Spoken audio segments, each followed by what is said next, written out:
Hello, check, check. Okay.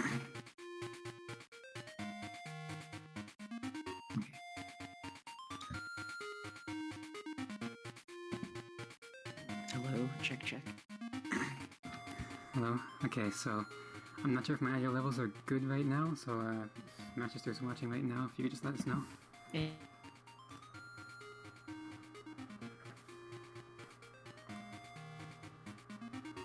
Sure, I don't know. It does sound like there's a little echo that came through. Echo, I'm not sure why that would be. Oh, wait, Yeah, but maybe that's your... Never mind, you're fine. I'm dumb. You can hear us though?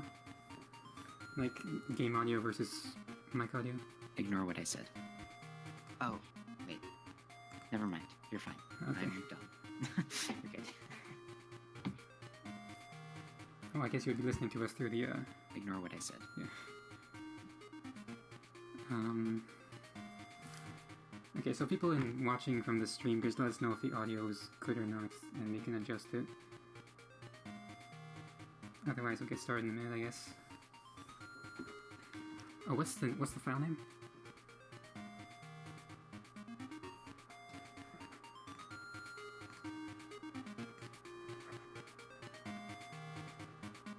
File name looks like it's 10.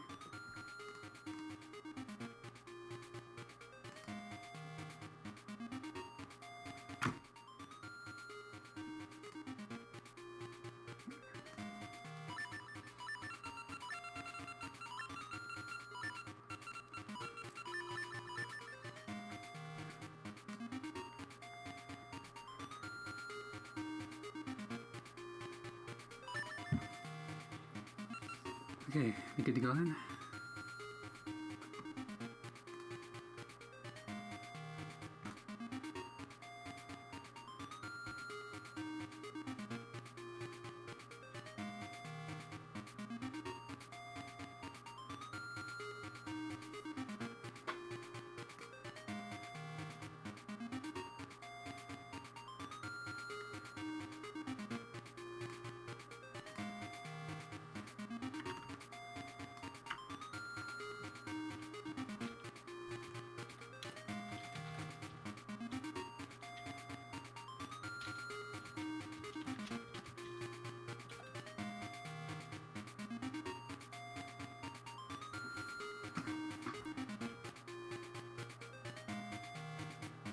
You can't hear me through Discord, okay. It's odd. According to Discord, it's working. I can hear you, though, through Discord. Okay, I guess we'll get started then. I think I can hear you typing, but anyway, it's fine. So, okay. 3, 2, 1. Okay, yeah, it's fine. You can hear me? Okay. Alright, 3, 2, 1, go. Okay, so this is Oracle of Ages. I am Drenn, I'm running it right now, and I have with me the world record holder, Z-Master.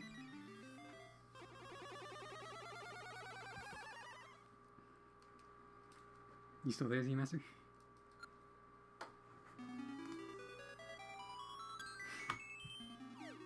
Even though I have the record, Drenn's the best Oracle player that's ever existed, so... If you say so. But you can tell me, like... But so, before the run, he hard reset. Actually, I didn't. I need to do that. To keep the RNG at a certain... Yeah, this is what happens when I don't run for a long time. Okay. Let's go. Oh. Nice. See, this is what I was saying. See, I'm out of practice, so you can tell me when I'm doing things wrong. Hard resetting.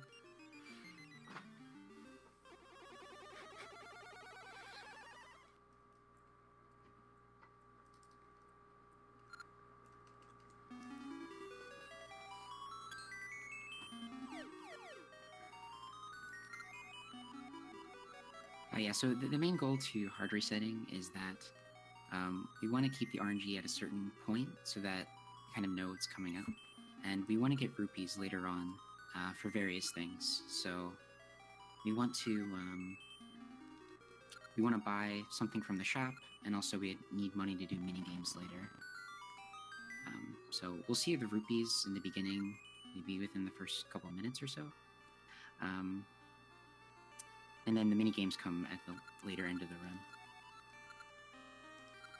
Just to check, Z-Master, are you still like out of sync with like, are you listening from Discord or from the stream?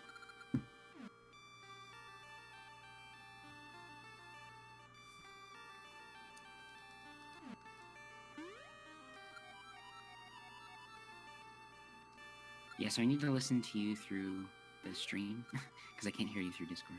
Yeah, so whenever I talk, it's Your going voice to be isn't coming through for some reason. like 8 seconds before you respond, so it's going to make this tricky.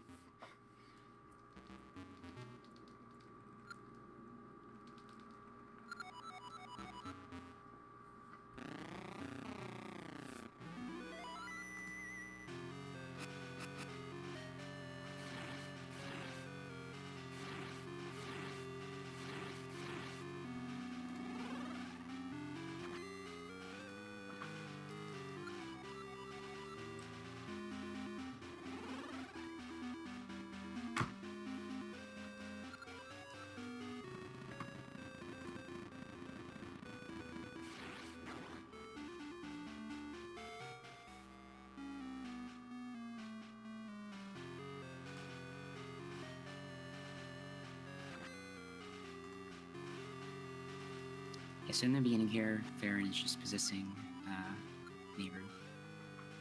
And, well, I guess Anthony was possessed first, whatever. And then she turns people to stone and all this kind of stuff and steals all the monkeys and stuff. So, I mean, our real goal is to save the monkeys, but, you know, we'll finish the game, because why not? Because we're that close anyway.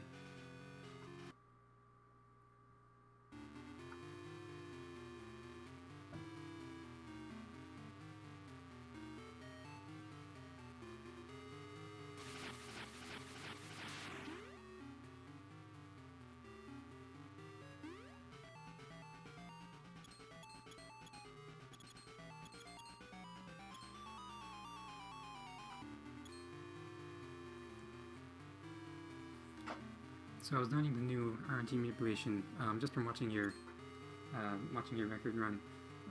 The one that's, I think, the same as, it starts the same as it was before, but then extends down to a Maku path, so we'll see if I can get that.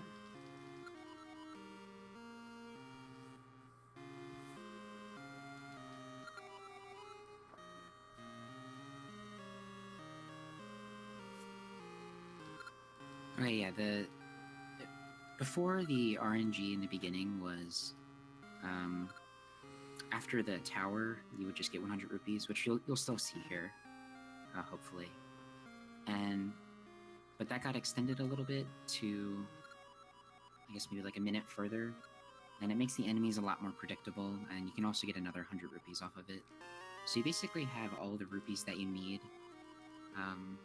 in the very first, like, 7 or 8 minutes of the game.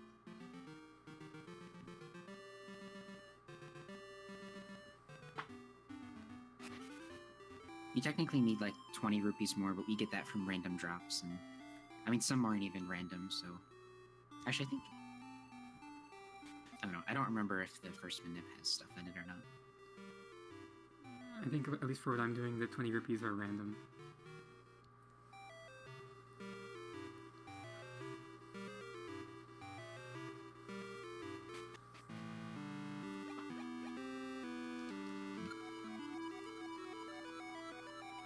I think a lot of the time, in one of the later minips in, like, D3, you're basically guaranteed 5 or so. Usually. It doesn't always happen. I am doing the D3 minip, but yeah, we'll see if I can get it. I had some trouble with it in, I think the room after you fall down the hole, I had some trouble with it. We'll see.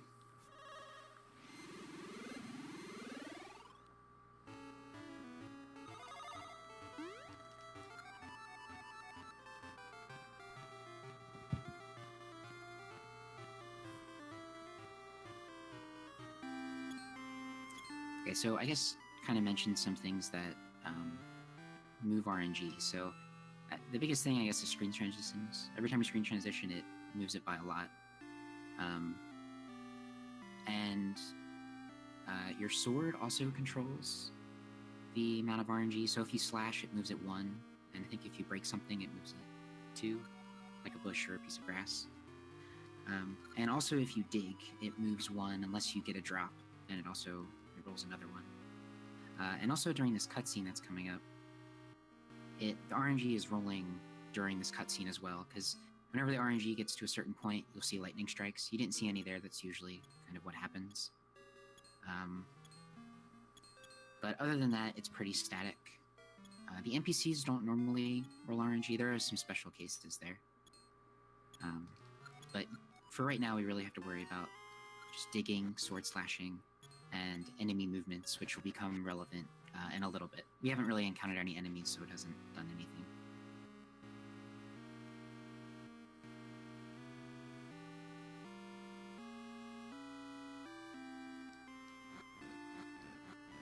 Okay, so there he swung his sword a little bit to roll the RNG just enough, and he should get 100 on the screen coming up.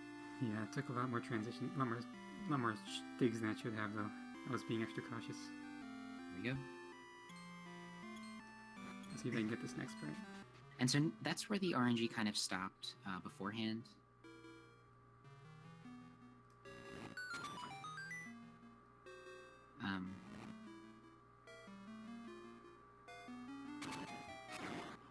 Yeah, so now this part's a little difficult. You have to move very precisely in a couple of these rooms, because the keys roll RNG every other frame. So you have to be careful. And depending on the blob patterns here,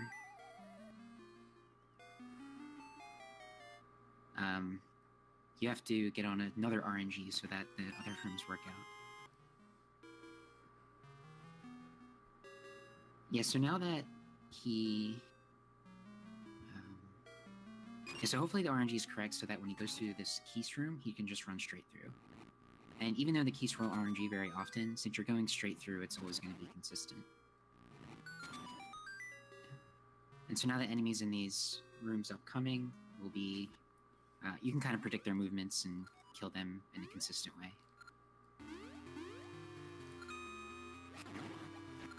Including the moblins in this cutscene here.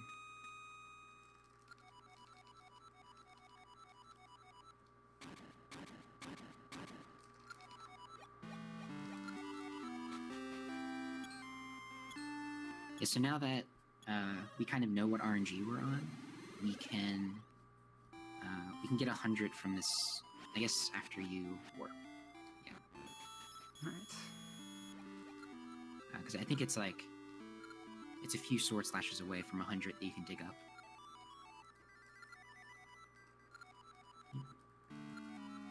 Nice. And so now we only need to get like 20 more rupees to have enough rupees for the rest of the game. Which will just, like I said, be gotten from random drops and stuff like that.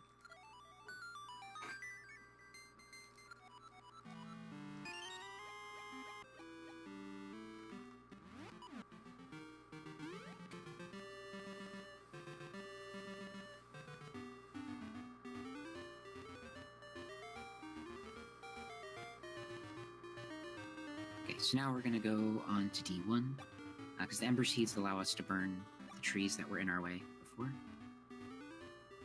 And actually, the RNG manip is still going on, because it basically ends at a ghost that's in Dungeon 1.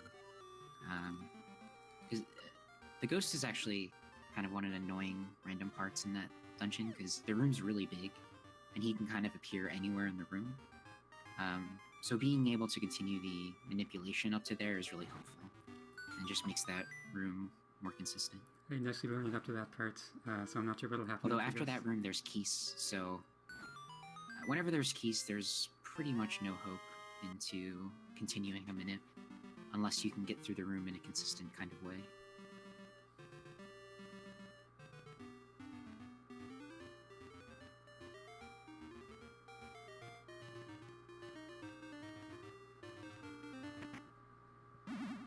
Those kids we talked to before, by the way, apparently when they shake, they do roll RNG, but it's the same amount every time, I suppose, so it doesn't really affect it too much.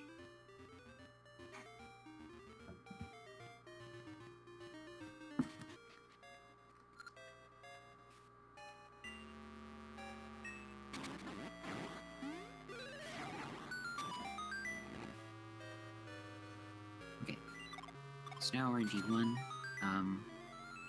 One of the mechanics coming up are these colored blocks, and you basically just have to push them in the hole while the correct color's on top. This first one's really easy, but they get a little more complicated later on.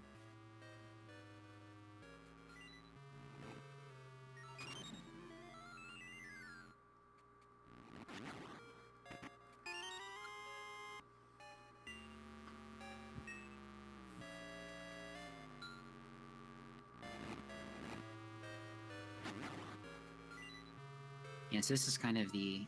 In Oracle of Seasons, it's a lot worse, but the keys are super random in this game, and they can provide a lot of annoyance, I guess, in both of those games. It's definitely worse in Seasons, but it can get you in Ages too.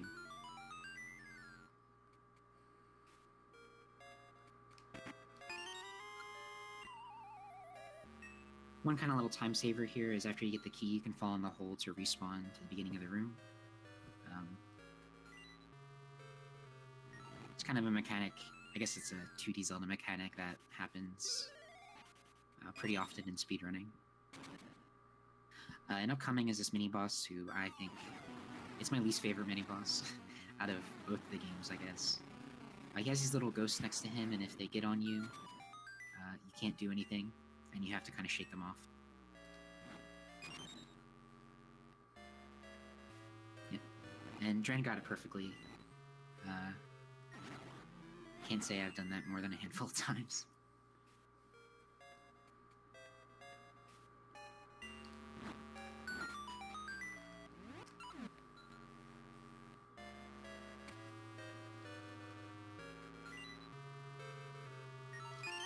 And so now we're getting the power bracelet, which is the item in this dungeon.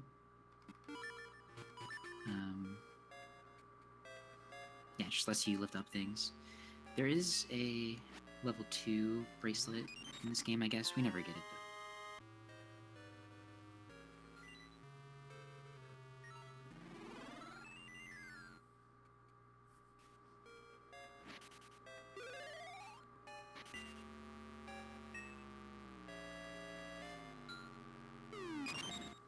And so this boss coming up is Drenn himself.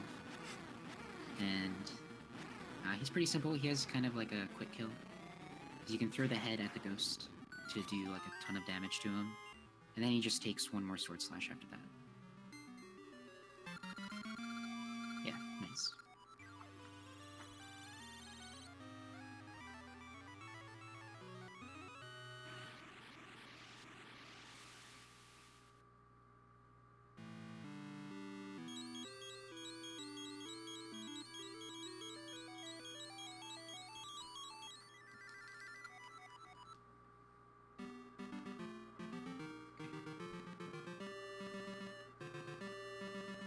Right, so now that we finished D1, that basically allows us to, and we have the power bracelet, we can go and get Mystery Seas, which is what Queen Ambi wants. And that'll give us another item which will help us go in D2. But first we have to do some, I guess kind of mini-game, you could call it. And so this section's a little long, but after we enter D2, it gets a little more faster pace. Because we just start basically sequence breaking the whole game. Here, he entered the shop there because you want to set a save and quit point. What's kind of cool about this game is that the save and quit points that the game puts you at kind of persists through the different ages. So whether you're in the present or the past, it'll warp you to whatever you were in when you entered a loading zone. So, since we're entering the shop in this time, we're gonna end up... actually, it's not for this one, but for future reference, even though we save and quit in a different age, it'll actually bring us back to the age we were in when we entered the cave, or shop, or whatever.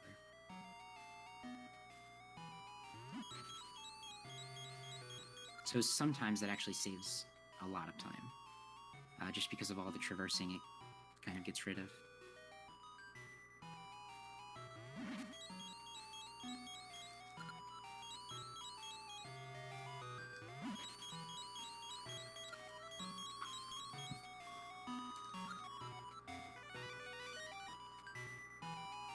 And this cave that the fairies are trying to not let us go to is actually D2, but you'll see in a minute that you can't actually get to it. And even if you actually enter that cave, funnily enough, it just brings you back out. So that loading zone that that kind of house has doesn't actually lead anywhere.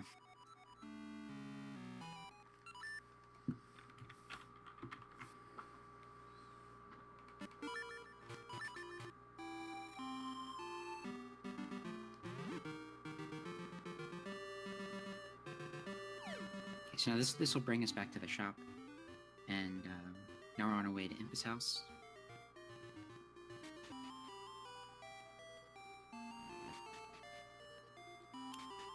And this will give us a way to go between the different ages, so past and present.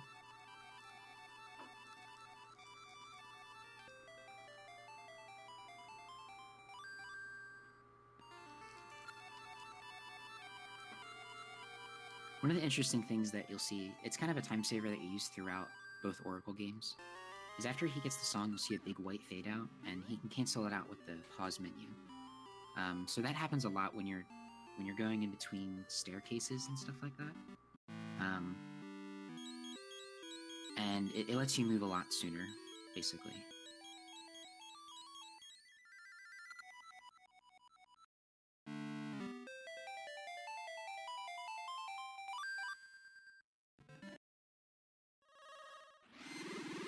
Oh, and also, speaking of RNG, this doesn't really, I guess, come into play ever, but the harp actually does roll RNG as well whenever you use it. The notes kind of use RNG, so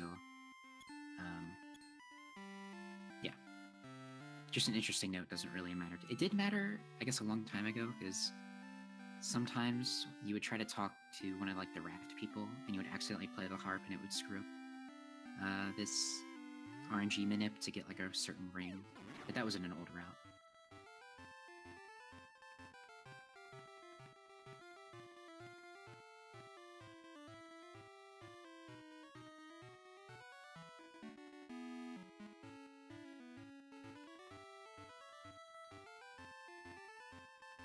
Yeah, so now we're getting mystery seeds for Queen and Gamby.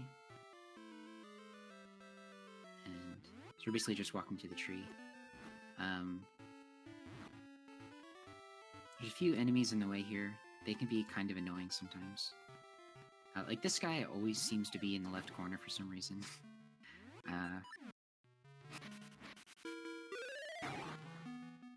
But it's not too bad. And then, yeah.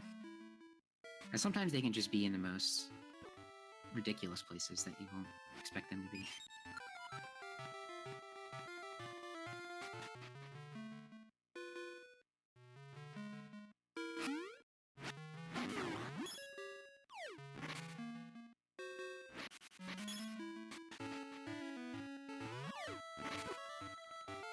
And luckily, we don't have to traverse all the way back to Amby's castle, and they just kind of take us there.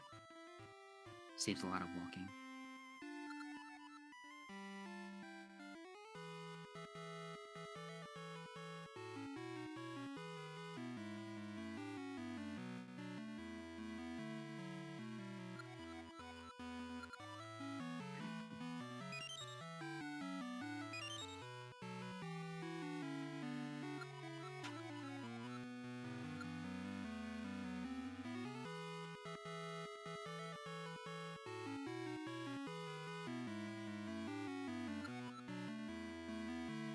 So there's one thing, if you in your menu, the menu that's on top, if you leave one of them empty, it gives you the bombs as soon as you receive them.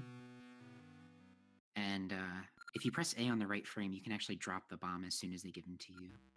It's pretty funny.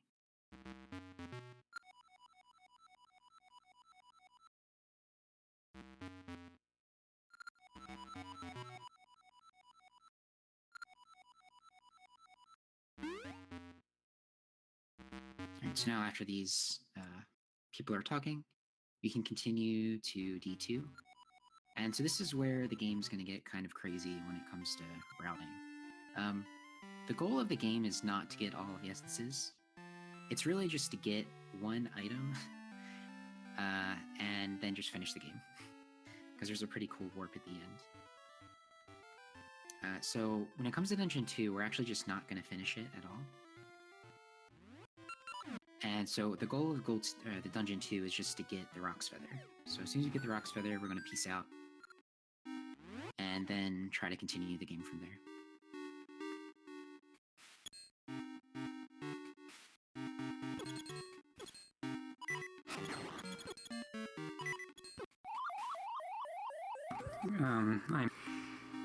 I don't know what I'm doing in that room. So these beetle things, I always find kind of annoying. Because... I don't think we've ever died there before.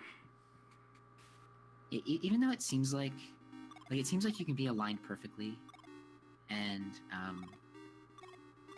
you can just mash shovel as fast as you can, and you still get hit for some reason. It's really obnoxious.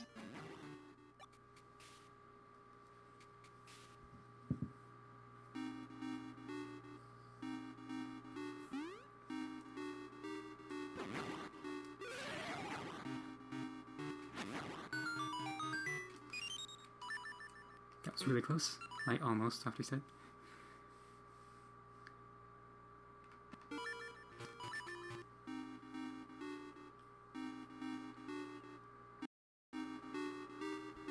Oh.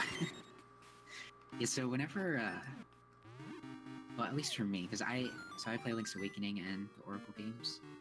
In Link's Awakening, whenever you open a chest, you press Start, Select A and B to kind of cancel out text and stuff.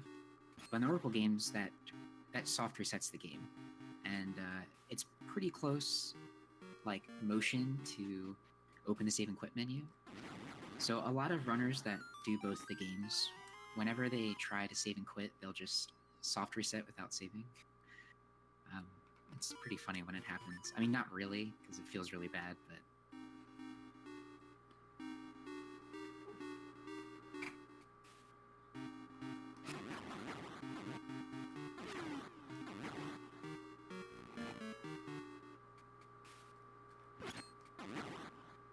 Okay, so now I'm going to go to the mini-boss after this minecart here.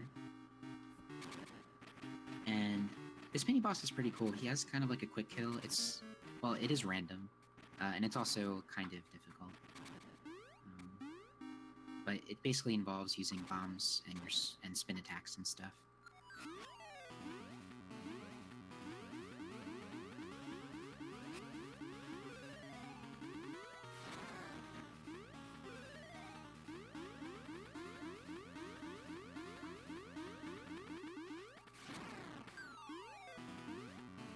So for the first 2 cycles, he'll just spin attack him, and then the third, he's going to try to do this bomb.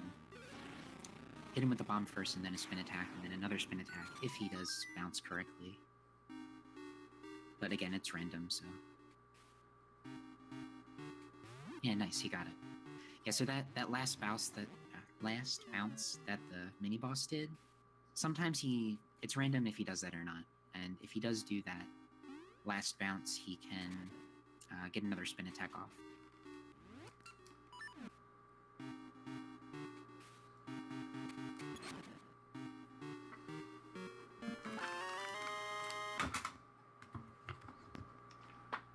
And so here we're getting the Rock's Feather, and we're just going to leave. And here he's going to hard reset, because we're going to do a trick to skip a lot.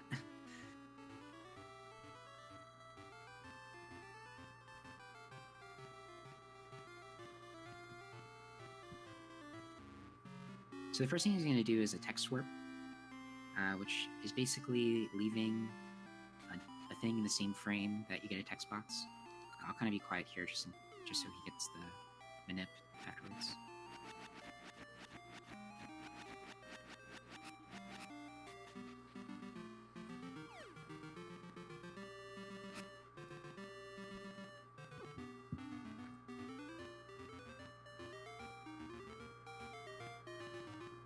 Okay.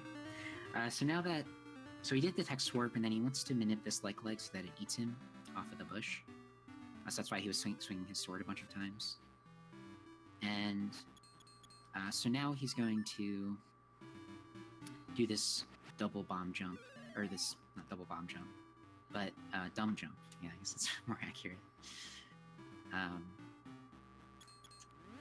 And it's pretty difficult. You have to buffer to 2 frames and do a jump and a bomb throw. But we'll see.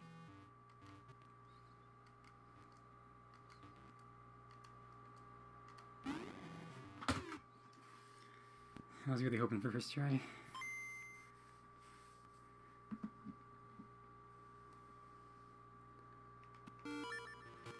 Okay. Yeah, you missed it there. So he has to hard reset just to set the RNG. It's going to be a different RNG than what he had there, but because the way that the blob moves needs to be very precise. But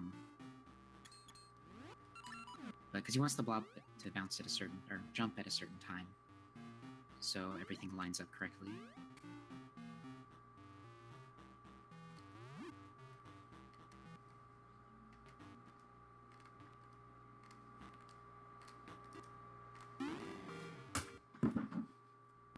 I hate when you frame perfect buffer 3 times in a row and you still don't get the right frame.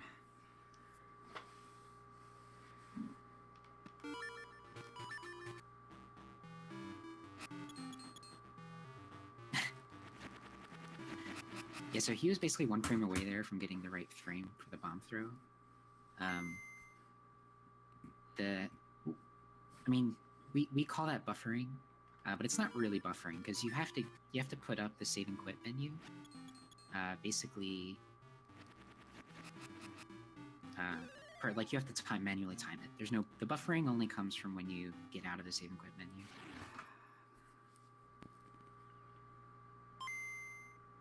I need to slow down with my sword slashes.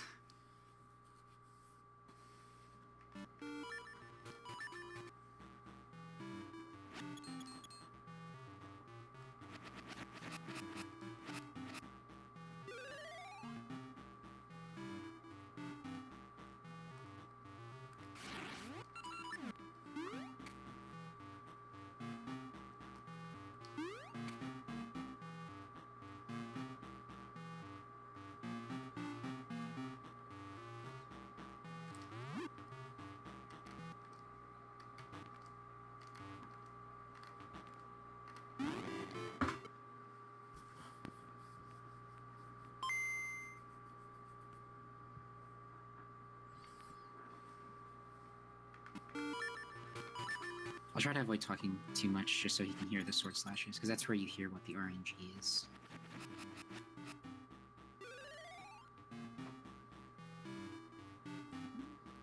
I don't quite get what I was doing wrong there. I really thought that was the right seed.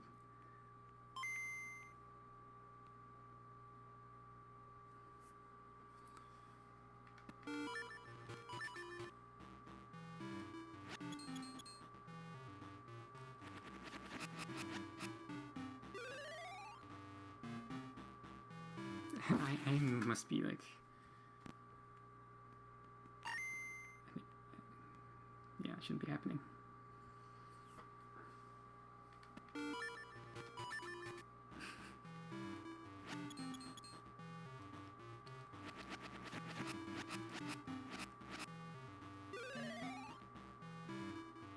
Okay, see, I can count.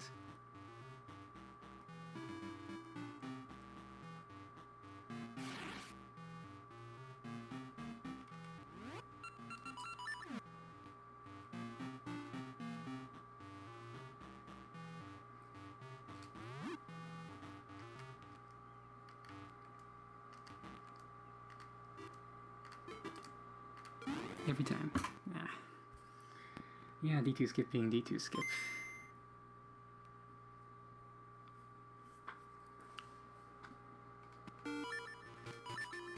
Doesn't matter how much you practice. He's like 1 frame away from the bomb throw every time.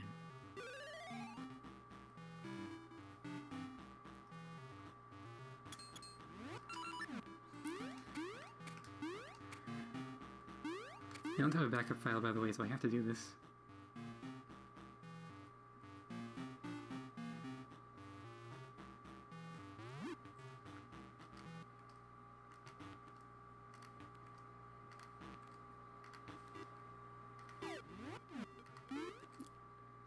And there we go.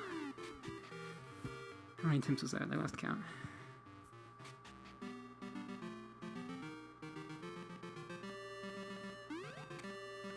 Nice. Fairy, I guess. I often don't do this fairy, but... What was that, like 5 or 6, I think? It was still pretty good.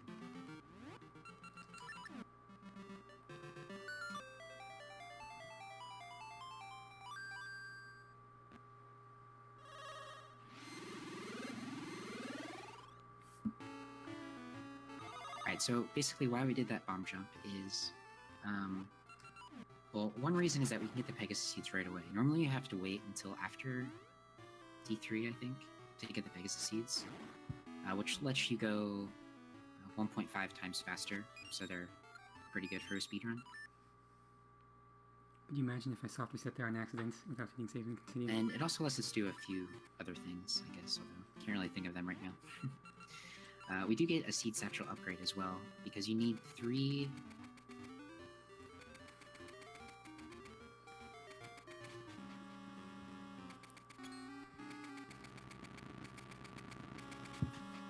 yeah, so you need 3, like, you need 3 seeds in your satchel in order to get the seed upgrade. And so right now we have the Mystery Seeds, the Ember Seeds, and the Pegasus Seeds.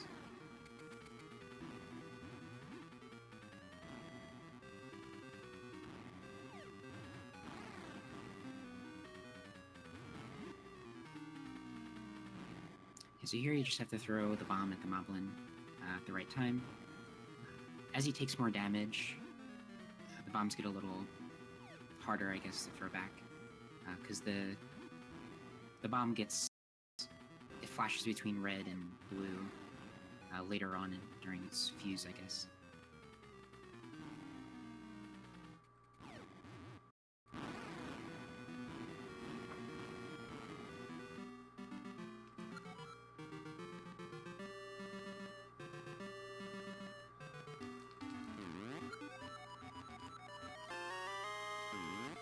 So one of the things the Pegasus Seeds also allowed to do is not do the end of D2. I may be wrong here, but the reason why you would want to finish D2 is because you can get Moosh in the graveyard, which allows you to get the... well, yeah, it allows you to get the flippers. Right.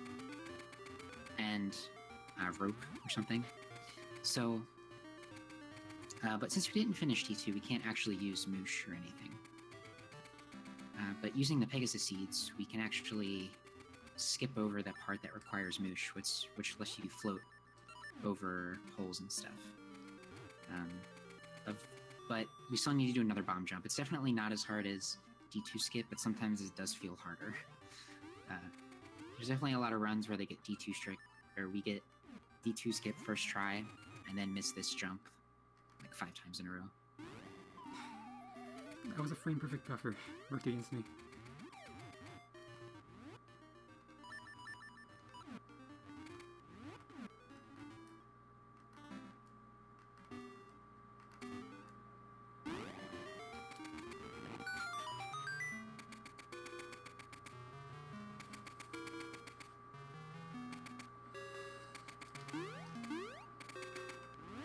Alright, there we go.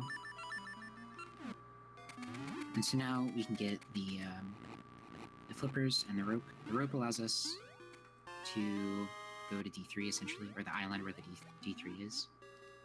And also, when we exit the graveyard, we're going to see Moosh. And we essentially killed Moosh, because he's completely unusable after that point.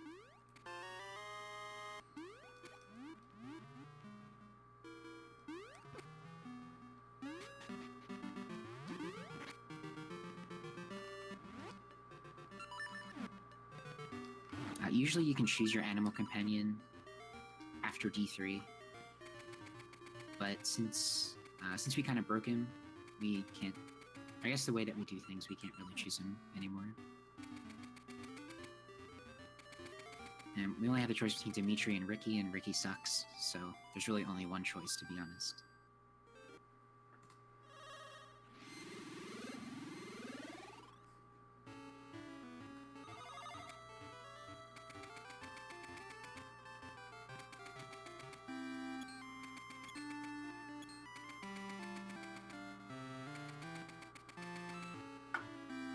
One thing he's going to do here is visit the Ember Tree here, and it's basically a way to activate a warp point. But we don't have the we don't have the Gale Seeds yet, so we can't actually warp to different trees. But later on, we'll activate that mechanic. But since we visited that screen, we'll be able to warp to it later. It's actually used at the very end of the run. It really sucks if you miss that. There's a lot of walking you have to do. This is also a mechanic where I was talking about earlier, where kind of saving and quitting between the ages. So he entered this house here, the raft house, and we're gonna go back to the present and do something. And then so when we save and quit, we'll be right back to the raft house.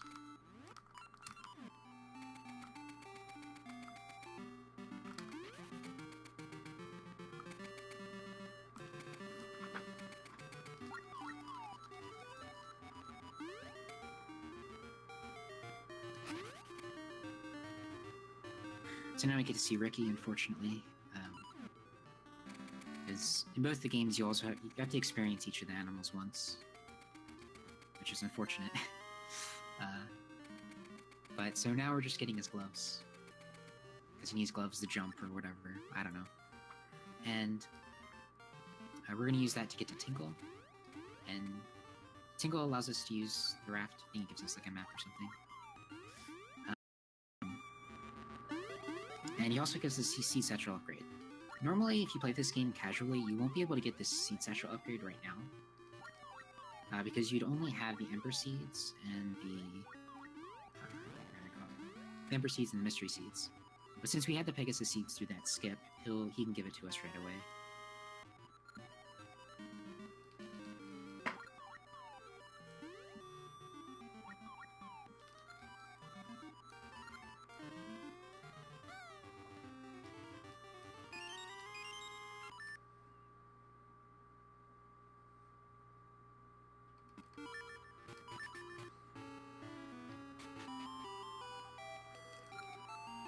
So now I go back and take the raft to the island where D3 is.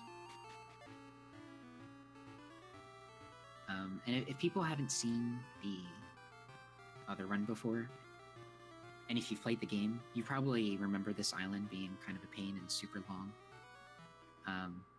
It's actually pretty short in the run, just because we do one of the only other skips that are in the run. Before we actually used to get a ring, so there was an RNG manip to get a certain ring. It's called the Expert's Ring, which lets you punch stuff if you don't have any items equipped. And that basically replaces the sword in the trading sequence here. And so that lets you break it pretty heavily. But Scorpion Man found a way to completely ignore the ring, actually. And we basically kind of trick the shopkeeper to give us all our items back without trading stuff. Normally he wants us to give him different seeds and stuff, and you don't get the satchel until much later in the trading sequence. So you're forced to kind of trade items constantly with him to do different things. And so but being able to do this kind of duplication glitch, you can get them all at once, essentially, as long as you have bombs. So you can trade all the items with bombs instead of seeds. And one of the seeds that you also need are scent seeds. And you get the scent seeds on the island here. You normally plant a seed and then it grows or something and you get scent seeds. But we're actually going to completely skip the scent seeds for right now. And you can actually get scent seeds in D3. Which we'll get later. It's kind of a random drop, but it's not it's not too bad usually. I mean, sometimes it can be awful. So now we're going to the shop to get the bracelet, and we get the bracelet just so we can get the bombs. And then once we have bombs, we can get all of our items back from the shopkeeper.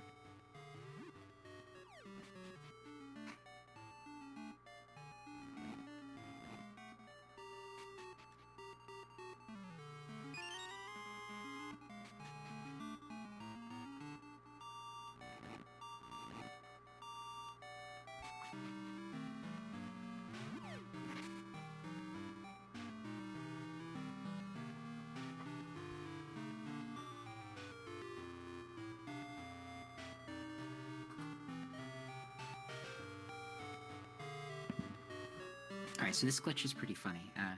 Basically, the frame that you get the item, if you pull out a bomb, you won't pick up the item that the shopkeeper's trying to give you, and essentially you can just duplicate whatever you want.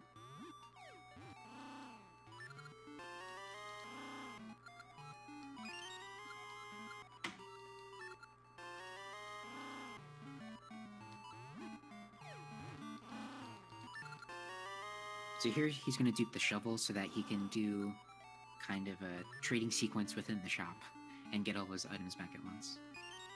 I think I messed it up. We're duping the power bracelet. Wait, no, maybe not. I'm good, I'm good. I don't normally dupe the feather bracelet. Yeah, one of the problems with this trick is that because you can dupe the feather and the bracelet.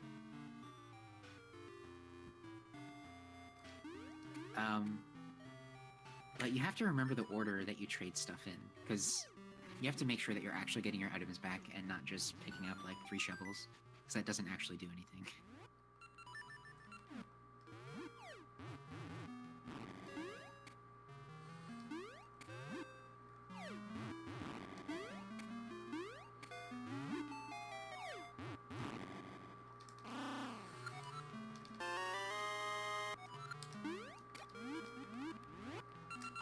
So here we're on the way to get the seed satchel, and so that'll give us access to all of our seeds again, and it actually refills the seeds, even though I guess they were full anyway because we got the upgrade right beforehand. But if you weren't full, they would be full anyway. And then the last items that we have to get are the shovel and the harp, and then once we get them, we will essentially be we'll have recovered all of our items.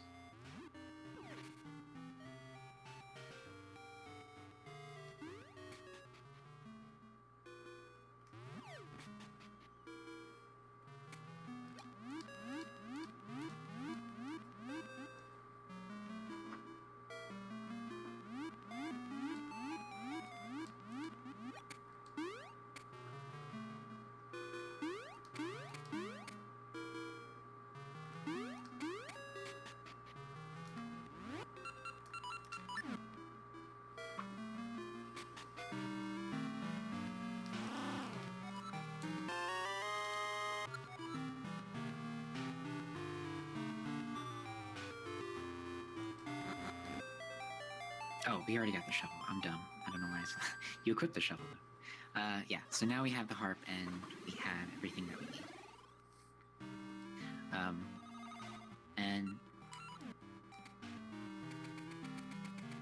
So now we go on to D3.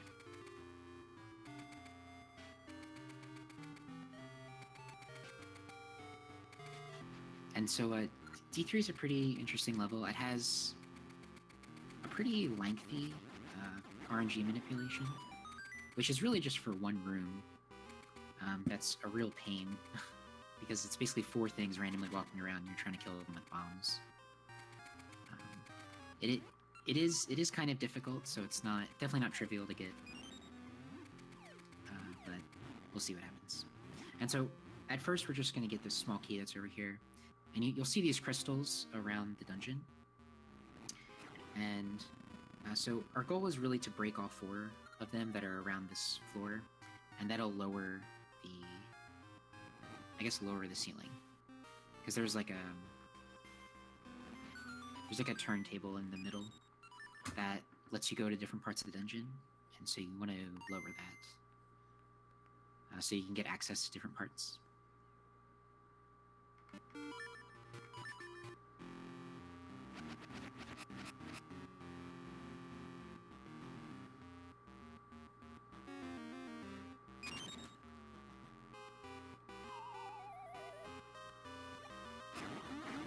And so here he's going to start the RNG manip. And that's why he swung his sword there.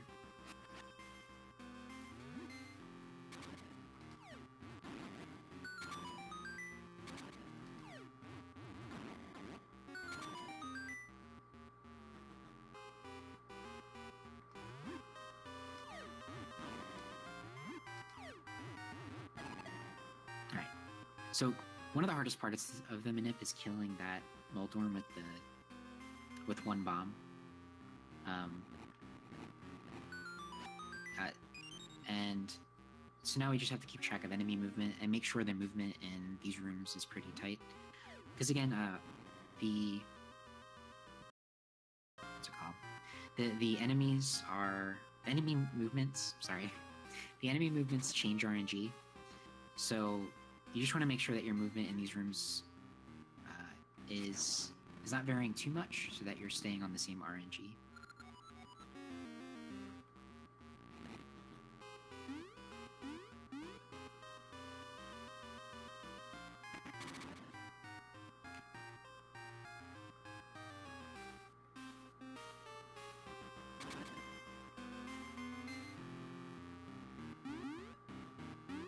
And so once he gets through these rooms, hopefully correctly, we'll get to a room with 4 Armos where they're activated with the switch. And so that's basically the whole point of this RNG manipulation, is just to do this room as fast as possible. And the fight looks pretty cool if it's done correctly.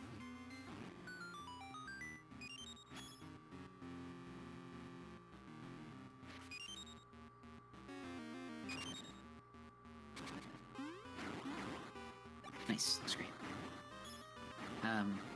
And so, yeah, so that was basically the whole point of the RNG manipulation.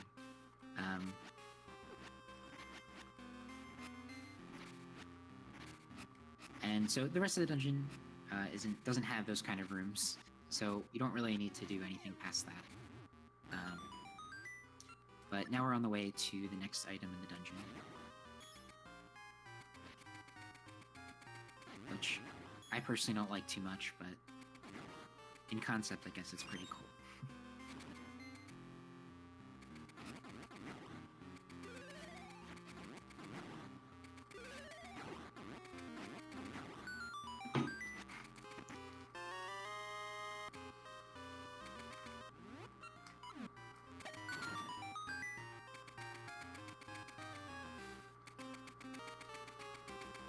Nice, got a seed drop. So we use Pegasus seeds pretty liberally throughout the run.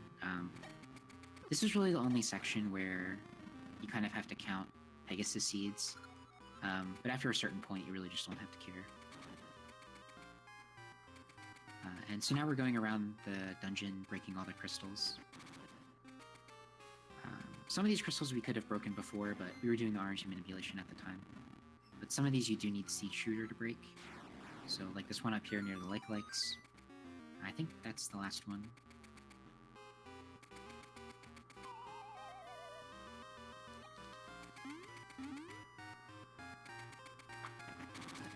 And so now the turntable drops, and we can go to different parts of the dungeon on the lower floor. And I think, yeah, so first we're going to go to the mini-boss, which is a small guy. All I had to do is dig him up with a shovel and then hit him a bunch of times.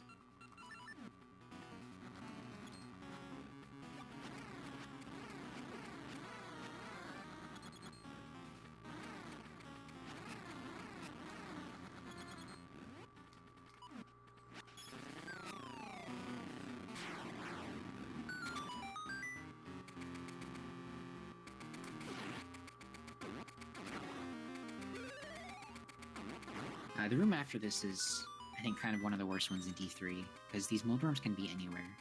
One of them, yeah, so it looks like Drenn got pretty lucky with the moldworms. Sometimes they can be on the left side, on the other side of those blocks, and you can't really see over there until you get over there, so...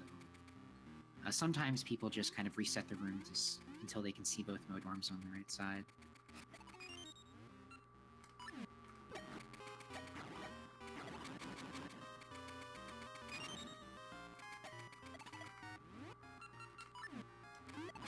Yeah, so there he broke the bushes and he got a scent seed, and that was actually the first scent seed that we got. If a scent seed didn't drop, he would just have to keep on hitting the bushes, or there's another bush later on you can also try. But you actually do need scent seeds for this run. It's in D6. You don't actually need it for this dungeon or anything, but it's for later, and that's the only place you can actually get scent seeds, at least reliably. Maybe there's a tree or something you can get, but I'm not sure.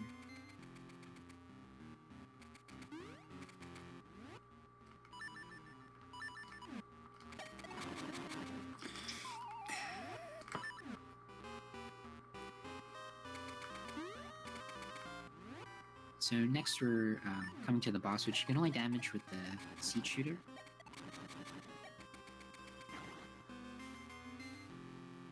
And there is kind of like a 2-cycle you can do.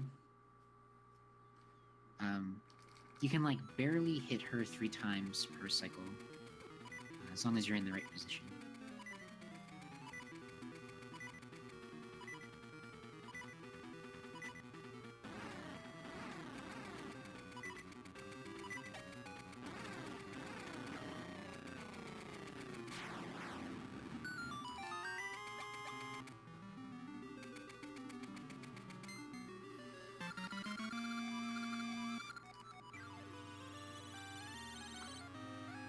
Okay, that was good. It was a little scary, but... okay. Yeah, so that was D3. And now that we finished D3, basically just going to D4. And so first we're going to see our last animal companion, but he's not dead, so that's good.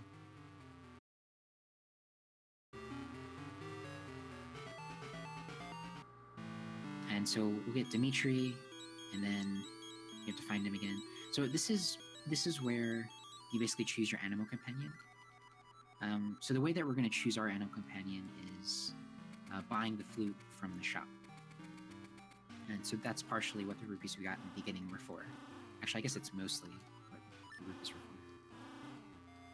And so once we buy that flute, the game says that we chose Dimitri. And so once we get to the animal section of the game, Dimitri will kind of show up.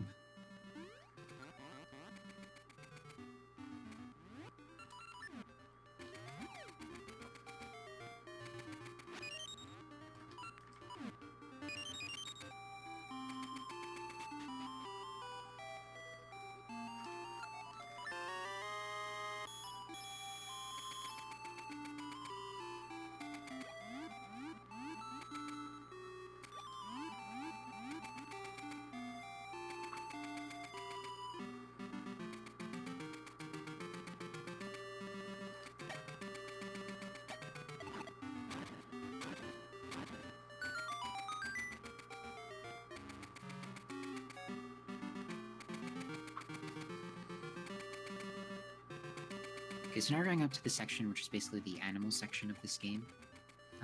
Depending on the animal you pick, the section looks completely different.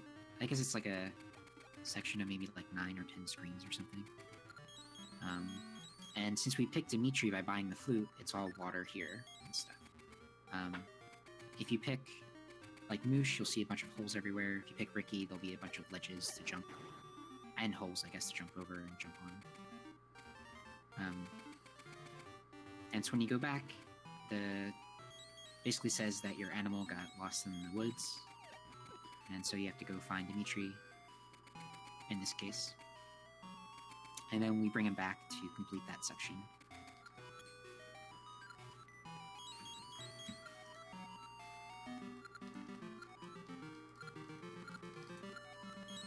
I don't know how that ember seed got stuck on the tree. That was weird.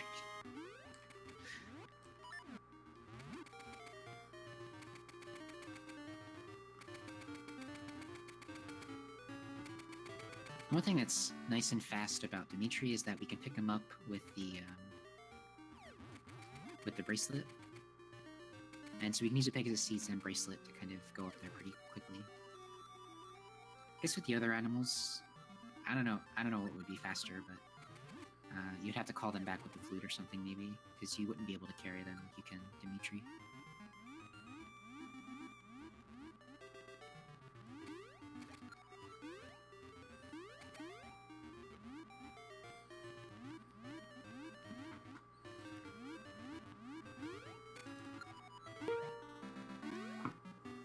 So you determine which animal you get by the way you obtain the flute. So in this case, we bought the flute, so we get Dimitri. I think with Ricky, you have to do like a mini game to get a flute, and then you get Moosh by just not doing anything. I think if you don't buy or do the mini game, we can't do Moosh because.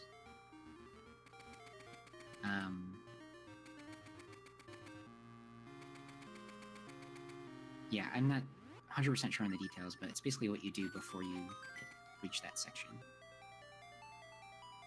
But yeah, you can't really do Moosh because we kind of killed him, so he doesn't exist.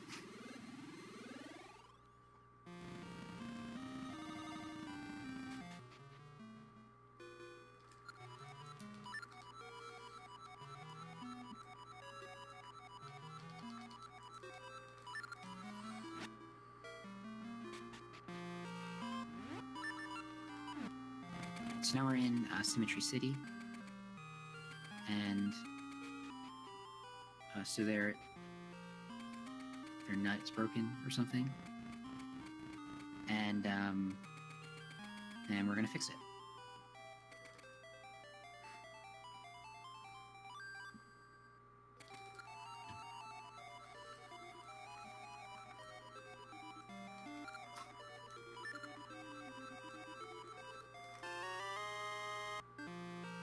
Yeah, so this guy gives us the Toonie Nut, which we gotta bring to some guy named Patches, or Patch, I guess, to fix it. And this part is kind of like a dungeon within itself, because there's a lot of enemies you have to avoid, and we don't have a lot of hearts, you may have noticed. First, we're gonna get another song that'll help us with kind of traversing the world. So this song lets us go. I think it's from the past to the present, or present to the past. Look, I play this game a lot. I'm really bad with the lore of this game, right? I'm kind of embarrassed to say that I can barely tell the difference between past and present a lot of the time.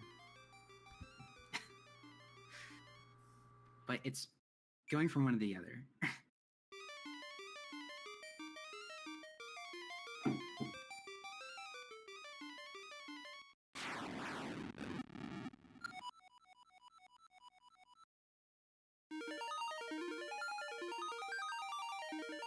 And whenever you use the song, it, okay, past to present.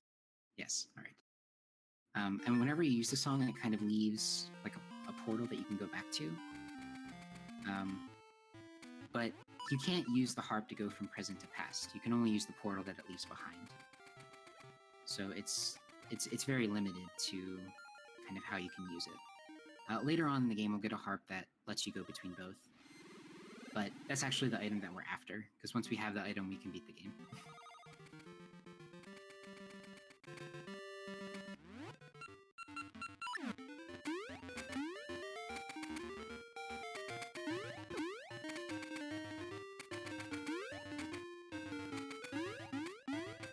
And so this section can be pretty rough sometimes. Although after you do it enough, it's not too bad. You can kind of get roughed up by these enemies. But especially for like new runners, this part's pretty bad. So you really have to minimize how much damage you're taking. And there's also falling cabbages at the end, just like any good Zelda game.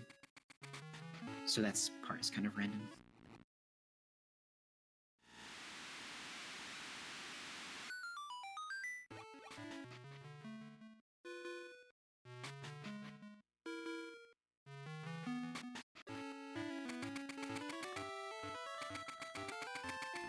So basically this whole part is kind of messing with the environment and then switching between the two ages to get to patch. So here we change the water around, and with these kind of green seed things, in the past, you push them to where you want to, and then if you go to the present, they grow stalks you can climb.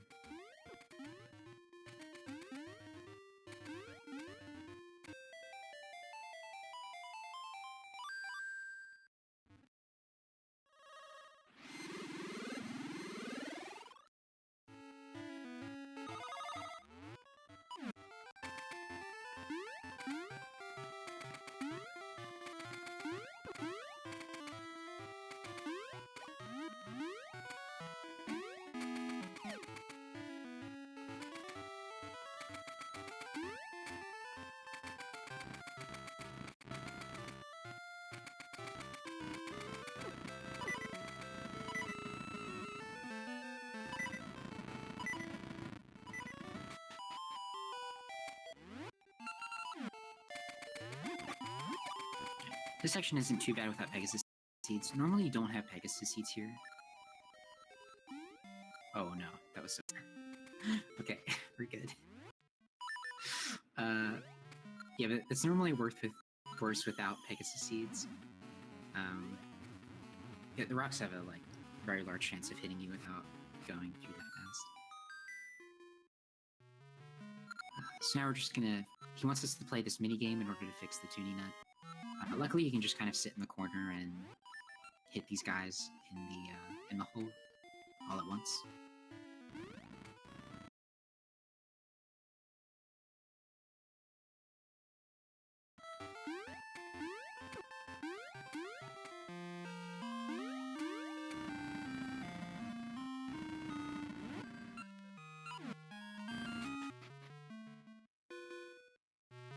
So now that we have it fixed, this will open the way to D4.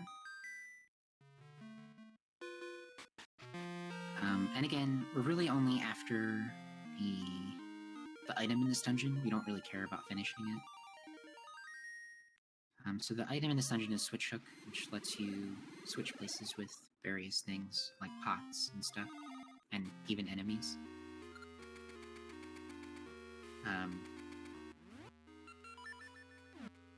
Yeah, and this dungeon is also kind of a large amount of deaths. Can kill a lot of runs.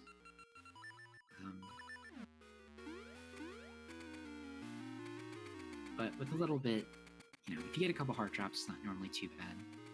But you can get comboed pretty easily.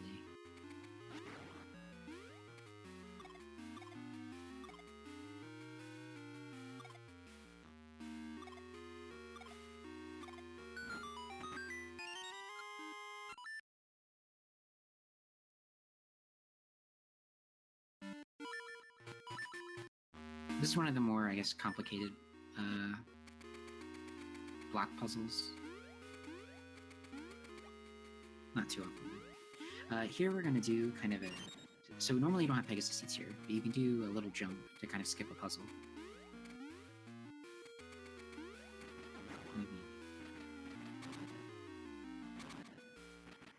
Nice.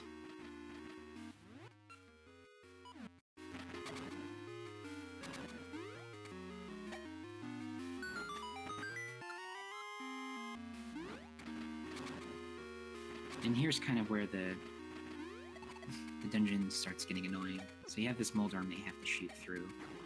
And you really have... It looks like Drenn got it first try, that's pretty good.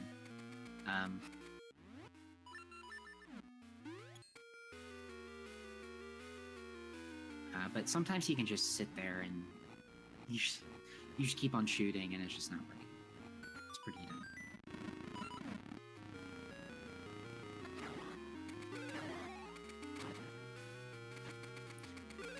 So after this room with the lever, this is kind of where it can get pretty rough in this dungeon. Because a lot of the times you just can't avoid getting hit, unfortunately.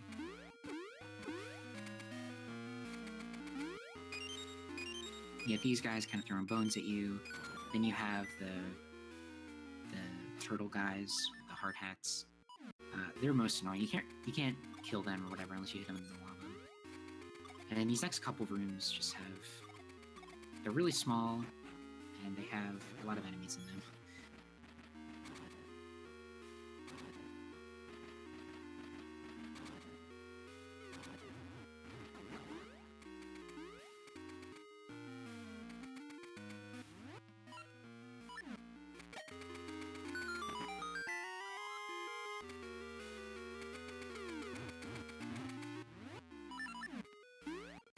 And sometimes in that minecart room with the ropes, you sometimes just get hit depending on the rope's positions, which kind of run into you.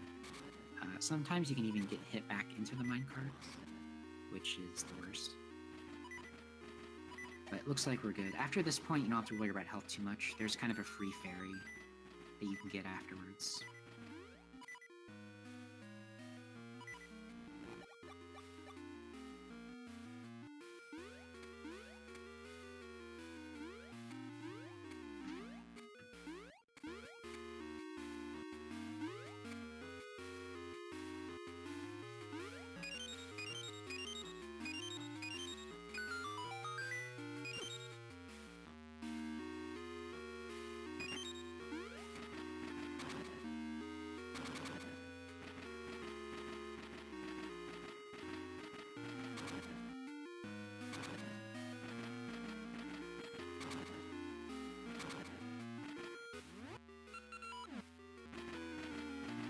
Luckily in the minecart you're invincible, so you never really have to worry about getting hit. I mean, sometimes you have to worry about getting out of the minecart, which you don't really have a choice in anyway. But usually it's not too awful. So now we have this boss coming up. This boss really isn't random. So there's kind of a pattern that works every time, or I guess a strategy that works. You really just have to hit his own sword, or hit himself with his own sword. Just 3 times, and then he charges at you, and you just hit him with your sword.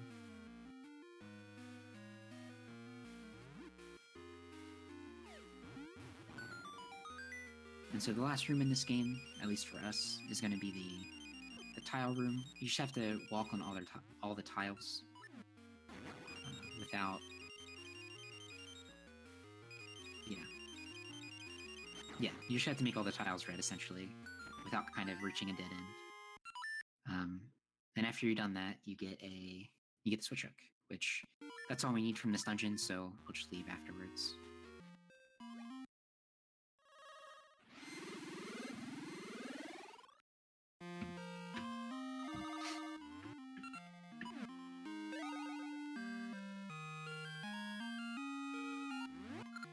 And now the next goal is to go to D5. And D5 has another item that we need. You technically only need it for 2 rooms, I guess. In the task, I guess you only need it like for 1 room. But so it's basically the Cane of Samaria almost, but it doesn't have. When you use it again, it doesn't spit out fire or whatever. It just leaves a block. And luckily, it doesn't really take that long to get the cane. You can get it pretty fast in the dungeon. You don't really have to do anything else.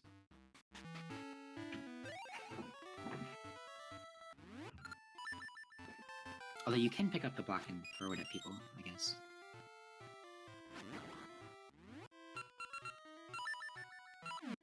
And conveniently, we can get a refill on Pegasus seats here, which is nice.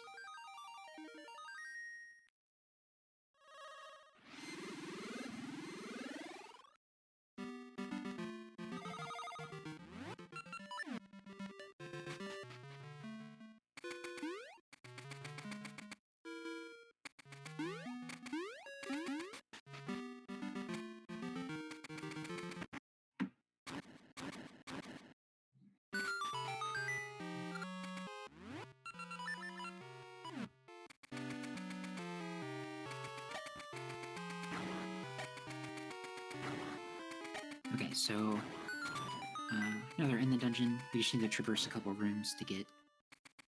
I guess we only need 1 key, and then we can go get the cane right away. It's faster to kill these moblins with the fire shooter, just more convenient. Kills them in one hit, don't need to worry about spin attacking and stuff like that.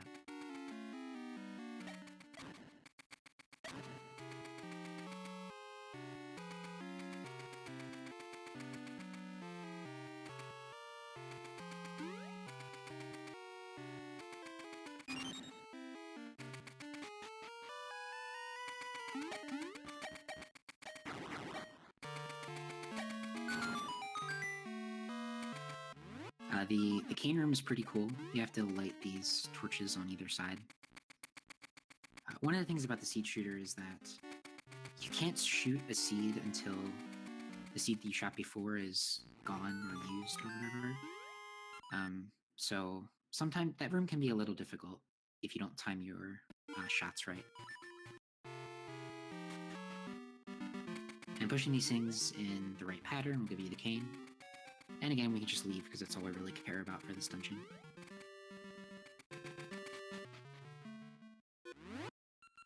And most of these two items that we just got are mainly helpful to get into D6 and to finish D6 as well. That's even including the scent seeds that we got in D3. It's really all just for D6. Here's another text orb. That was in the beginning of the run, so I guess I'll kind of explain it again, but when you shoot the owl with a mystery seed, it gives you a text box, and if you enter a loading zone the same frame that you get a text box, it will just kind of, it'll do a normal transition instead of going through the loading screen. So that lets you kind of traverse the, I guess, underground world in a different way. We'll use it again near the end of the run to do a much bigger glitch, to kind of get outside the normal map that you can get to.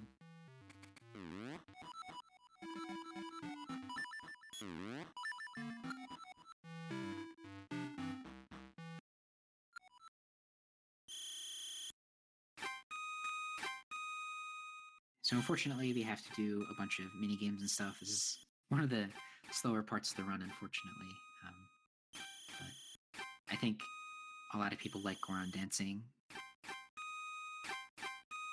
Well, maybe not doing it, but, you know, it's cute, I guess. That's about it.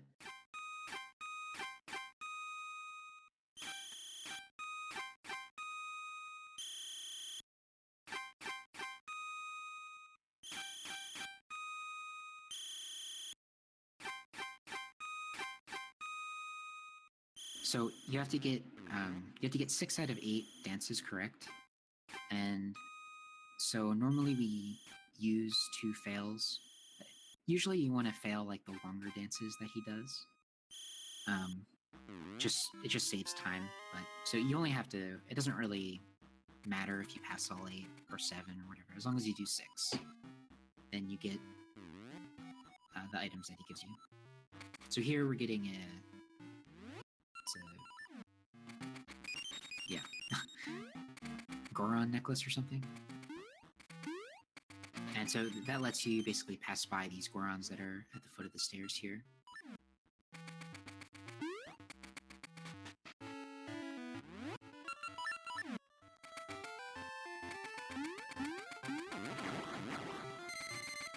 And so this part is basically a large trading sequence, and the trading sequence involves doing a couple mini games, including the dancing.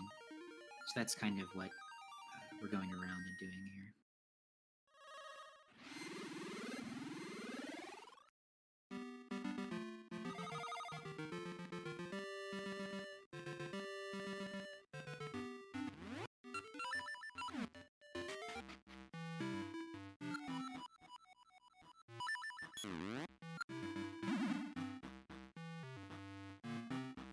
So next mini game is the seed shooter mini game. It's pretty, it's probably the easiest out of all of them, but it doesn't mean that people haven't failed it. I think everyone's always failed some of these mini games at least once.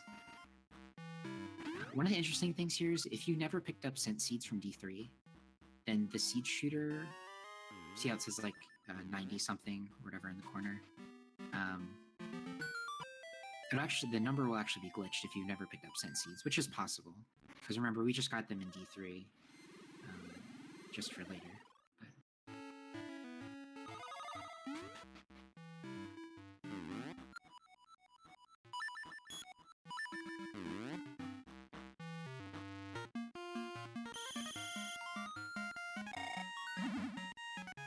now we're on to the next minigame, which is kind of like baseball or something.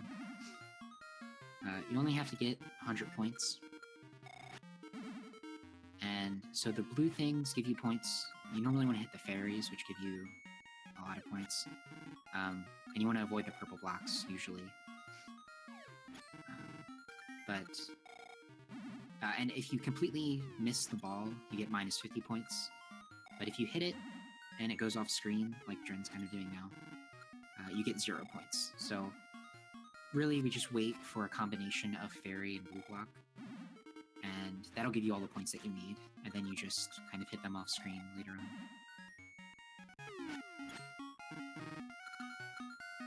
I think this is the first for me. I also don't have enough rupees anymore. Oh no.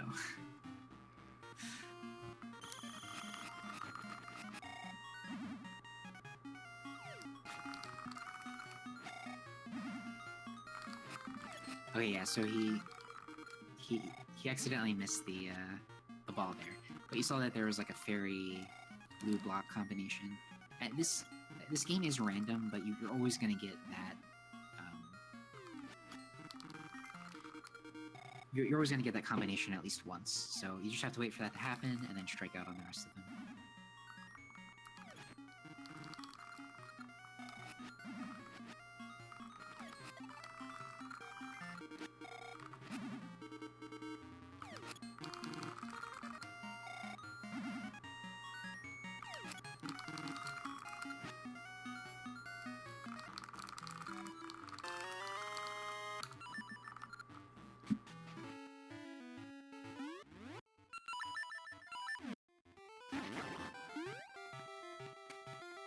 Alright, it's all good. A little scary there for a second, but...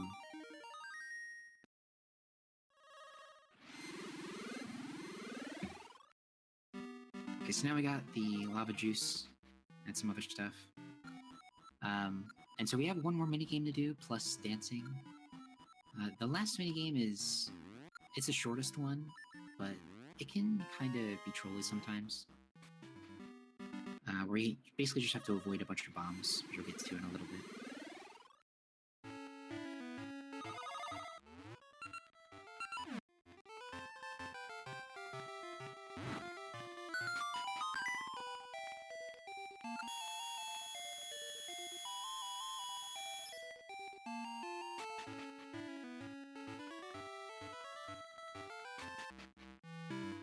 Oh, okay. So remember earlier that I mentioned you got the 200 rupees in the beginning, and you needed 20 more. So, oh no, okay, yeah, I forgot he failed the minigame. Yeah, so if you fail a minigame, more likely than not, you have to get more rupees. So luckily, there's some backups here that you can take, because we still need money to do the rest of the minigames.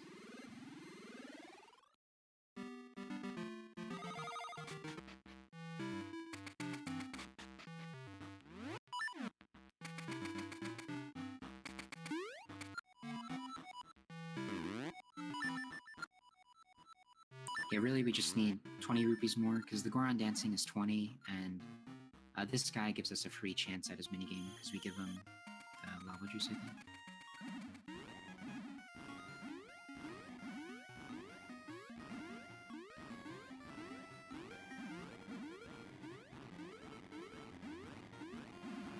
So really for this minigame, you're just kind of jumping around and avoiding the bombs. Normally it's not too bad. The only thing that's random about this minigame, well, I guess the bombs are kind of random, but the layout of the ground is also different, so you can get different kind of patterns here.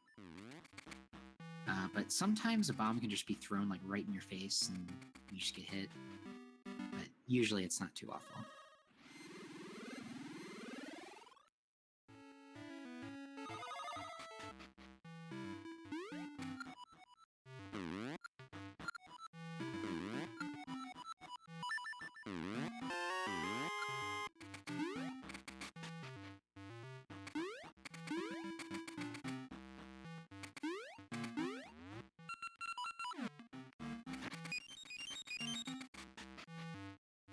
So now I get the letter to dance with the Goron again.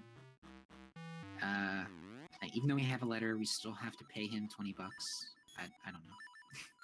This guy's not very nice. And also, those were like the last seeds that we really need for the rest of the game, so you don't have to worry about it after that.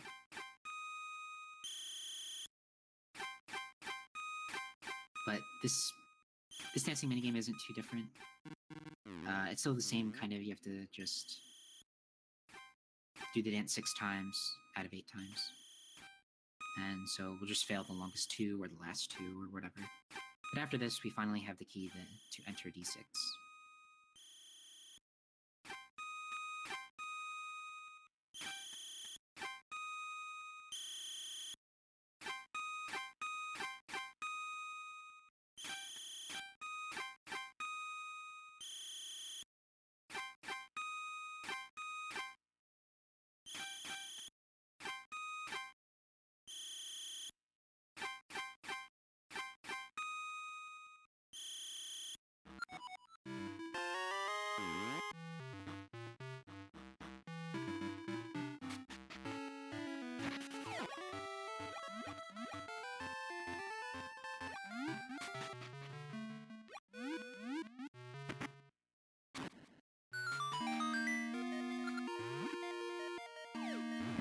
So now we can finally get in D6, which is definitely the longest dungeon, at least in the run.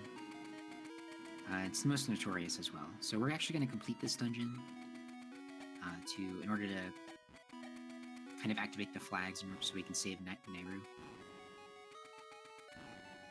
So the main problem with this dungeon is that you only have 5 hearts, and these candle guys that you have to shoot amber seeds at do 1 total heart of damage, and they're pretty hard to avoid a lot of the times. So dying is very common.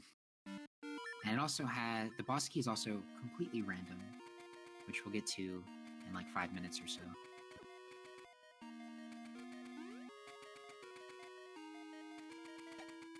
And this dungeon also has a mechanic where it kind of works between the past and the present. So things you do in the past will affect kind of what happens to the dungeon in the present.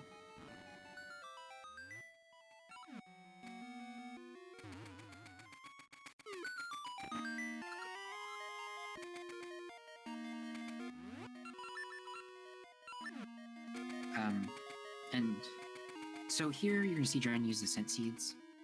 It's technically not necessary in this room, although it is faster. But you'll see in a room, when we enter it in the present, you'll see the room where we have to use scent seeds. And this is also the one room where we use the cane. So the cane's necessary here in order to hit that right switch and kind of keep it on there.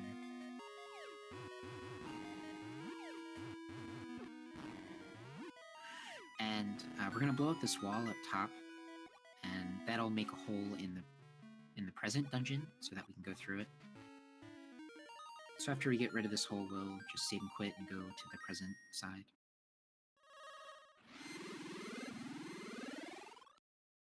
Oh, I guess not save and quit, but yeah.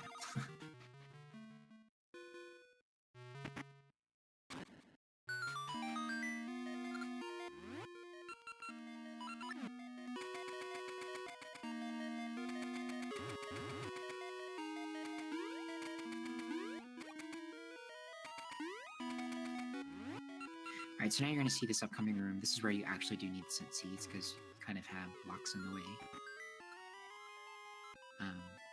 And this allows us to get a key.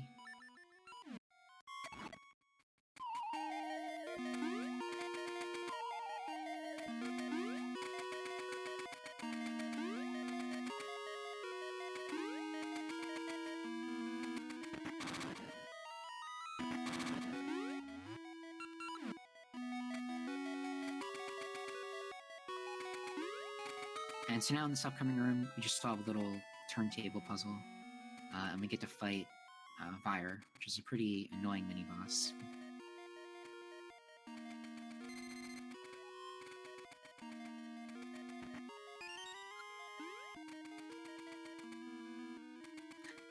So here Drenn's kind of going for a little skip, where you can switch hook a Wizrobe on the other side to kind of skip part of the turntable puzzle. You still have to do a little bit of it, but it saves a little bit of time if you get lucky.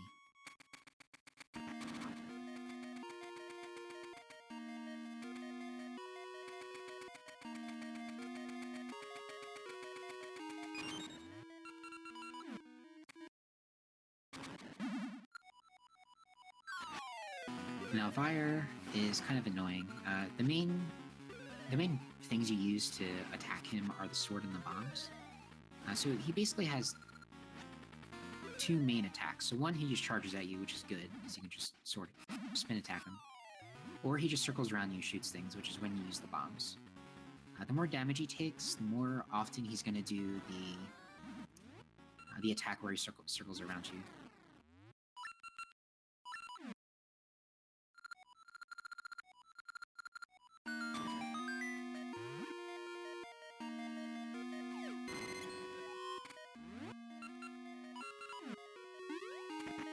That was a pretty good fight. Sometimes that fight can get really bad when it comes to luck. But Drenn God charges a lot, so that's pretty good. And here we're gonna get the mermaid suit. And so that lets you dive underwater, and also you swim in a different way. So you swim by hitting the D-pad instead of pressing A or whatever. And you swim a lot faster as well.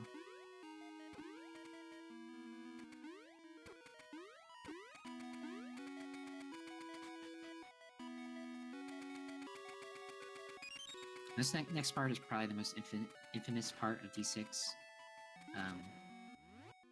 It's basically just getting the boss key, so there's going to be two levers. And the first time you pull the lever, it's always not going to work. Then you have like a random chance of getting the boss key. It doesn't matter what lever you pull, either it works or it doesn't. But if you're wrong, then ropes will drop and you have to kill them. And if you talk to the owl that's up there, if you hit him with mystery seeds, the owl just says test your luck. So that's all you gotta do. And you can't really RNG manip to this point because there was keys on the way. There's actually a lot of keys on the way. So it makes it hard to manip up to that point.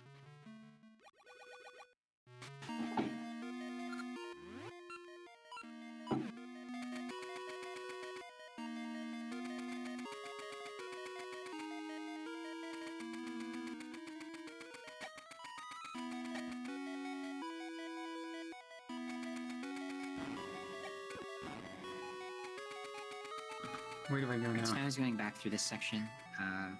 So this section we kind of moved a wall before we did a save and quit. And... oh no. Okay, so since he doesn't have Ember Seeds, he has to go back and get more. Because literally the only way to kill the candles is to use Ember Seeds. So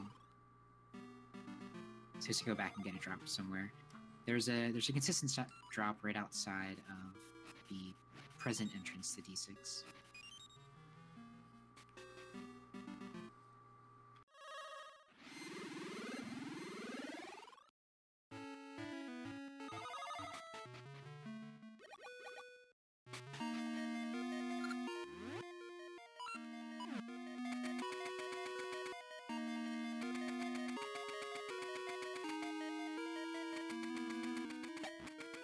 Right, so after we go back and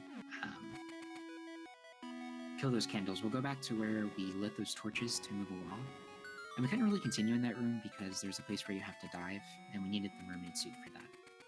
So once we get the mermaid suit, we'll go through that section just to get a small key. And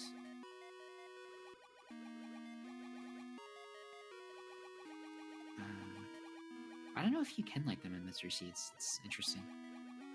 Never tried it. But so this underground section is another kind of notorious part of this dungeon. I can't say how many runs I've lost to just dying in this section because there's just so much crap in here. There's the jellyfish, which just don't go in the way sometimes. shooting the ropes in the room with the key is especially annoying because there's fireballs also kind of following you.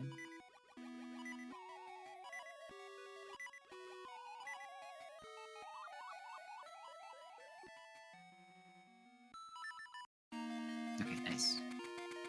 And a lot of the times, because at this point you take a lot of damage, a lot of times you just death warp here, just so you have 3 hearts and don't have to worry about dying later on.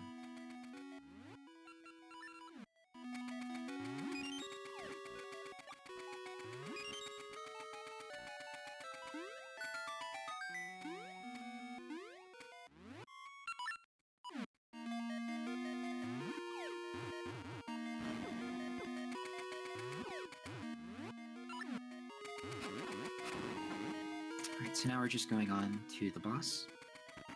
Actually, we need to get one more key, I guess, in order to get to the boss.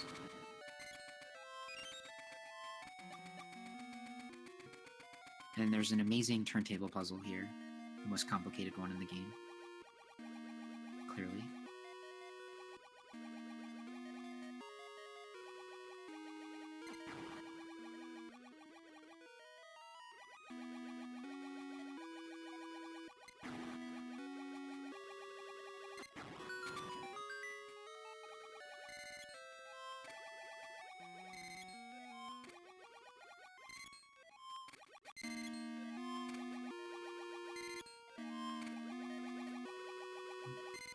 So this is the last key we need in the dungeon, and once we have that, we can do the last puzzle that is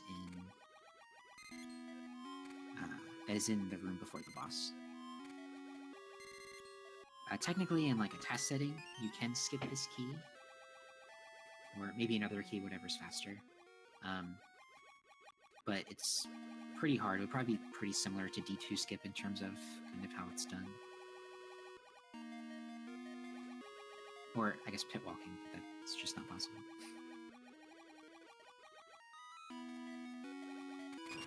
This room before the boss is also the second room where you use the cane.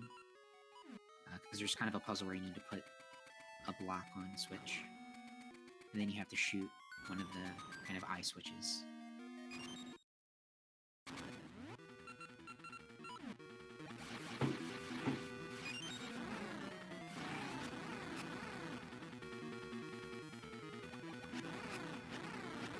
This boss is interesting. He kind of has like 2 phases where he's either above ground or below ground. He switches between the 2 depending on how much time you take and how much damage you do to him and stuff like that.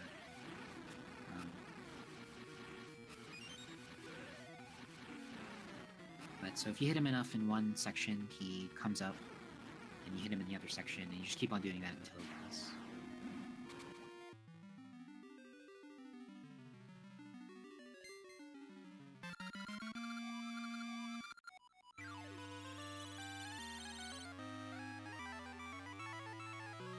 And most people don't get the heart container here, because we're actually almost done the game.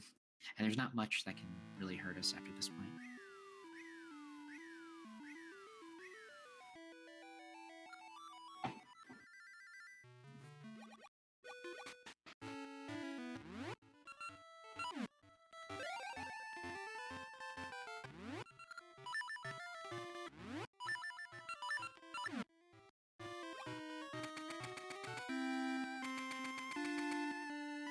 Okay, so now that we finished D6, we can go and save Nehru now. But before that, there's a little skip here, where we kind of skip the going past the guards, entering the castle. And we can use, I guess it's another use for scent seeds as well, although it's not mandatory technically. It still saves a little bit of time.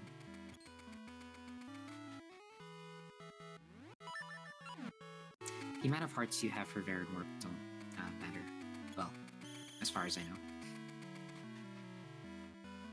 So if you lay a scent seed on a specific frame, I mean, it's not frame perfect or anything, but if you lay it at a certain time, you can pass the guards.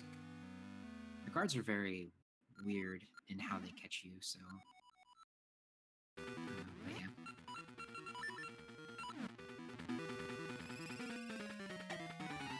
And so now we're going to save Nairu, who's possessed by Baron.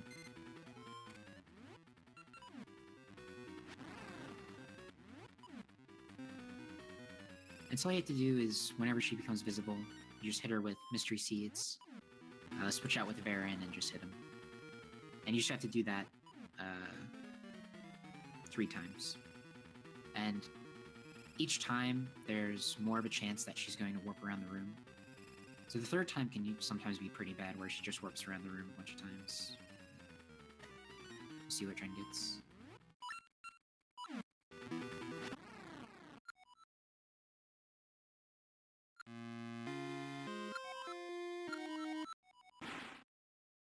Alright.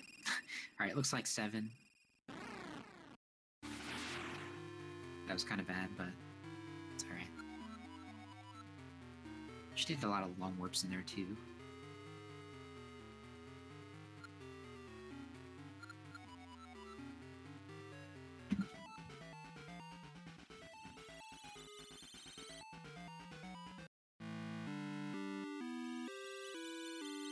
Alright, so after we go through this cutscene, which is a little bit long, it's a few minutes, we get the 3rd song for our harp, which lets us go between past and present freely, without going through the portals.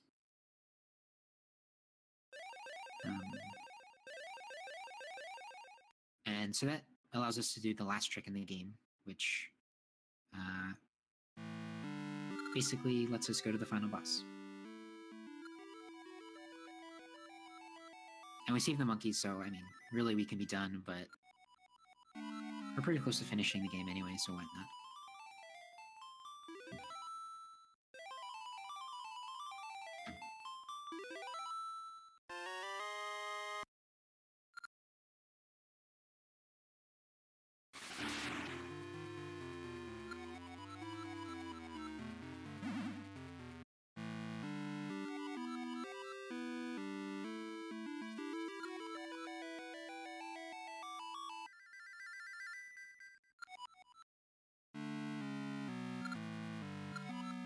So after this cutscene, Waifu Tree tells us that something about fish or Jabu or something, and by that she means text warping outside of the map. So we're gonna do that.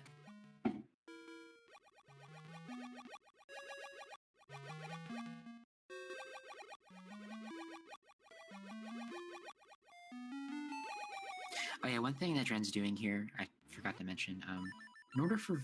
Baron Warp is very weird. There's a lot of things that have to kind of go right for it to work.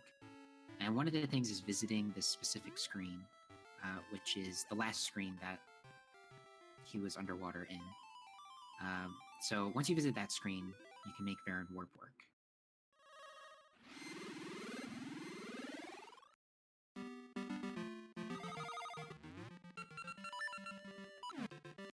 So now we're going to do another text warp with the owl that's outside of D6. In the present, I guess. And so that'll let us actually transition outside of the normal boundaries of the map. And so you can do a lot of weird things outside of there. And one of those includes just going to the final boss right away. So he has to equip Ember Seeds as well. Or he has to equip Ember Seeds in the Seed Shooter. Because again, the trick is very specific, and you have to do very specific things to make sure it doesn't crash. Also, one thing he's going to do is, after he plays a song again and transitions, he'll open up the map screen and then cancel it. And that will give him a glitched ring box, which basically gives him a bunch of rings that he can equip. So one thing he'll equip is the red ring, which gives him double damage, I think. And then after that, he'll try to do the Baron Warp, which hopefully doesn't crash. Okay. It crashed, but that's alright. You can just try again. So, there's a specific... I mean, over the past, I guess, like, year or so, we kind of learned how to minimize the crashing, but it's still a little precise. There's a few X positions which don't work.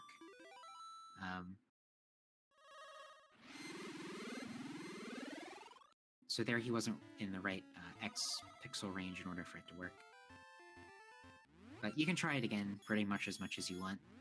If you died of Aaron after it, it's a little troublesome, but you can still kind of recover it.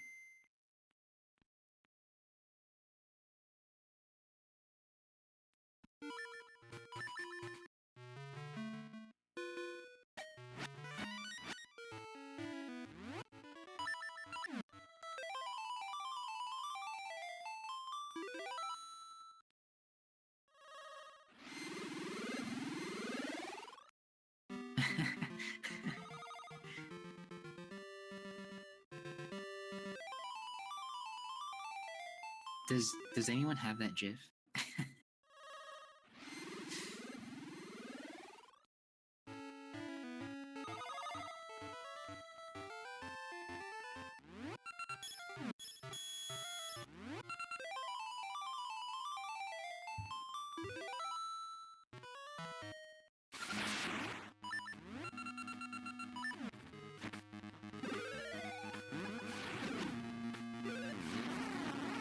Alright, nice, yeah, you got it. Yeah, so now he'll put the sword in the red ring, and then hopefully one-cycle her, although it's not too bad if he doesn't.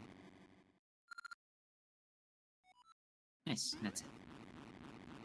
That was a very good run.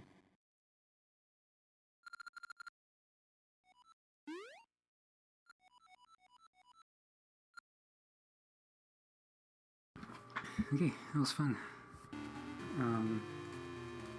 So I'm afraid of like overlapping with Z-Master because I know I was a bit behind, but anyway, so Z-Master's doing around, I think, 2 runs after this. So look forward to that. He's doing 4 Swords Adventures. And there's, hang on, who's after me? Alright, Secret of Mana is coming up next, so look forward to that.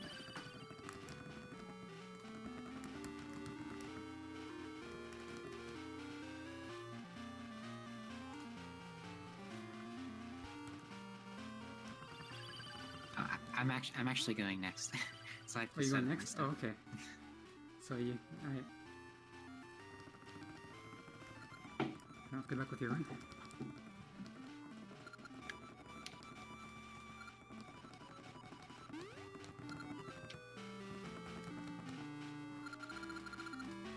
Right, anyway, thanks for letting me commentate. It was awesome. Oh, no problem. Thanks for commentating. I guess I'm gonna head off and get my stuff all set up and everything.